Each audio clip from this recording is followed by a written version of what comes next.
రూపాయల నుంచి ఆ రోజు 5 లక్షల రూపాయలకు పెంచి ఈ పథకాన్ని బీఆర్ఎస్ ప్రభుత్వం కొనసాగించింది అధ్యక్ష. సో బీఆర్ఎస్ ప్రభుత్వ హయాంలో దాదాపు మేము 8,000 కోట్ల రూపాయలు ఖర్చు పెట్టి 18 లక్షల మందికి బీఆర్ఎస్ సమయంలో ఆరోగ్యశ్రీ కింద సేవలు అందించడం జరిగింది. సరే, మీ ప్రభుత్వం వచ్చిన తర్వాత మీరు ఏమన్నారంటే దీన్ని 5 లక్షల నుంచి 10 లక్షల రూపాయల వరకు పెంచుతామని చెప్పారు. కానీ ఇలా మంత్రి గారు ఇచ్చిన సమాధానంతో మనకు చాలా స్పష్టంగా ఏమర్థమవుతుందంటే అధ్యక్ష, ఈ 5 లక్షల నుంచి 10 లక్షల ఈ ప్రభుత్వం వచ్చిన 2.5 సంవత్సరాల్లో ఎంతమంది లబ్ధి పొందారంటే కేవలం 496 మంది మాత్రమే లబ్ధి పొందారు ఈ 2.5 yearsలో. కారణం ఏంటి అంటే ముఖ్యంగా కార్పొరేట్ ఆసుపత్రులు ఈ మేజర్ సర్జరీస్కు ఆరోగ్యశ్రీ కింద ట్రీట్మెంట్ ఇవ్వడం లేదు.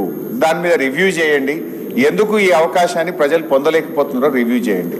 ఇన్ఫ్యాక్ట్ మా ప్రభుత్వం ఉన్నప్పుడు కూడా మేము చెప్పుకోలేదు, కానీ 5 లక్షల నుంచి 10-15 లక్షల వరకు కూడా 607 మందికి బీఆర్ఎస్ ప్రభుత్వంలో కూడా 5 లక్షల పైన డబ్బులు ఇచ్చాం ఆరోగ్యశ్రీ కింద.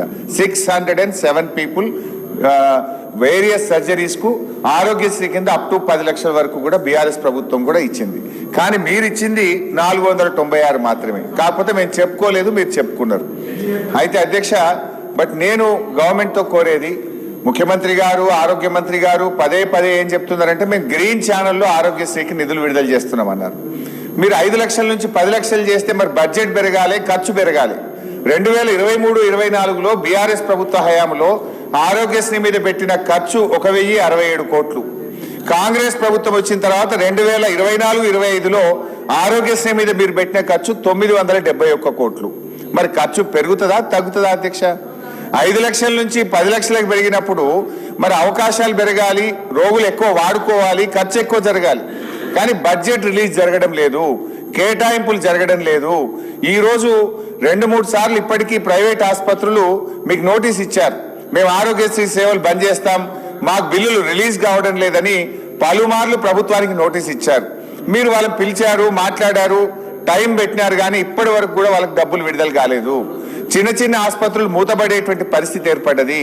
దయచేసి ఈ రోజు నేను మంత్రి గారిని సూటిగా అడుగుతా ఉన్నా, ఆరోగ్యశ్రీ కింద as on today pending bills ఎన్ని ఉన్నాయి, బిల్స్ రెడీ ఫర్ పేమెంట్ ఎంత, బిల్స్ అండర్ స్క్రూటినీ మీ డిపార్ట్మెంట్ లో ఎంత ఉన్నాయి, ఎప్పట్లోగా ఈ ఆరోగ్యశ్రీ బిల్లులు చెల్లిస్తారు? ఎందుకంటే మీరు బిల్స్ పే చేస్తే ప్రైవేట్ ఆసుపత్రులు కూడా ఎంకరేజ్మెంట్ ఉంటుంది, వాళ్ళు ఇంకా మరిన్ని కేసులు టేకప్ చేస్తారు, పేదలకు మేలు జరిగేటువంటి అవకాశం ఉంటుంది. ఇటు ప్రభుత్వ ఆసుపత్రులకు ఇటు ప్రైవేట్ ఆసుపత్రులకు కూడా ఆరోగ్యశ్రీ బిల్లులు పెండింగ్ లో ఉండడం వల్ల ఇబ్బంది జరుగుతూ ఉంది.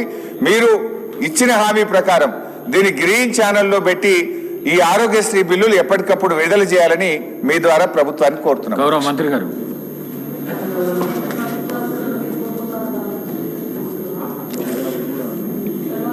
సరే అధ్యక్ష,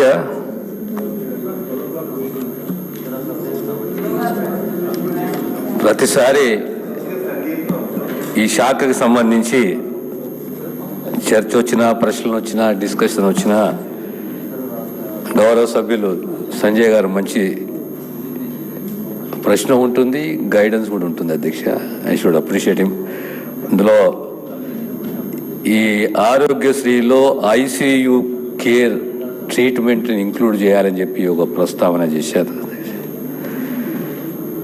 తర్వాత ఈ రేట్ రివిజన్ కూడా పర్టికులర్లీ లాంగ్ బోన్ ఫ్రాక్చర్కి సంబంధించి ఒక ఉదాహరణ ఇస్తూ ప్రస్తావించారు అధ్యక్ష.